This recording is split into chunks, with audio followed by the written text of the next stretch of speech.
জামাই আনতে হেলিকপ্টার পাঠালেন কৃষক শ্বশুর। জামাই আনতে হেলিকপ্টার পাঠালেন কৃষক শ্বশুর। এই দৃশ্য দেখতে এলাকাবাসী ভিড় করেন সুজানগর উপজেলার চর সুজানগর গ্রামে। সোমবার দুপুরে শ্বশুরের পাঠানো হেলিকপ্টারে চড়ে বিয়ে করতে আসেন বর মোহাম্মদ জুয়েল হোসেন শামীম। স্থানীয় সূত্রে জানা গেছে, সুজানগর উপজেলার চর সুজানগর গ্রামের কৃষক মোহাম্মদ রতন প্রামাণিক তার বড় মেয়ে মোসাম্মদ রেনু আক্তারের বিয়ে ঠিক করেন সাঁথিয়া উপজেলার আতাইকুলা থানার বনগ্রাম গ্রামের মোহাম্মদ মেসের মৃধার ছেলে ব্যবসায়ী জুয়েল হোসেন শামীমের সঙ্গে।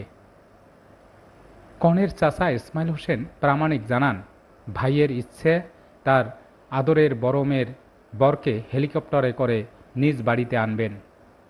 এরপর মেয়েকে হেলিকপ্টারে করেই শ্বশুরবাড়িতে পাঠাবেন। এজন্য হেলিকপ্টার ভাড়া করে জামাই জুয়েল হোসেন শামীমের বাড়িতে পাঠান। কনের ফুফাতো ভাই শাকিল হোসেন জানান, হেলিকপ্টারে চড়ে সোমবার দুপুরে শ্বশুরবাড়ি আসেন বর। সেখানে বিয়ের আনুষ্ঠানিকতা শেষে বিকালে নববধূকে হেলিকপ্টারে নিয়ে নিজ বাড়িতে ফিরে যান বর জুয়েল হোসেন শামীম। বিয়ের আড়ম্বরপূর্ণ এ আয়োজন দেখতে ও নিমন্ত্রণে আসা অতিথিরা সহ গ্রামের শত শত মানুষ ভিড় জমান বিয়েবাড়িতে। সুজানগর পৌরসভার সাবেক কাউন্সিলর আবুল কালাম আজাদ বলেন, এর আগে কখনোই এমন অনুষ্ঠান দেখিনি।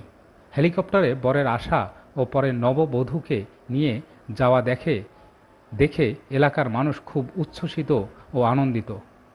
বর জুয়েল হোসেন শামীম বলেন, আমার শ্বশুর তার ইচ্ছা পূরণ করার জন্য হেলিকপ্টার ভাড়া করে আমাদের বাড়িতে পাঠান।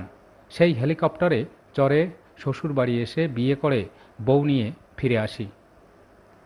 কনের বাবা মোহাম্মদ রতন প্রামাণিক বলেন, আমার মেয়ে জন্ম গ্রহণের সময় ইচ্ছা পোষণ করেছিলাম মেয়ের বিয়েতে হেলিকপ্টারে বর এনে বিয়ে দিব।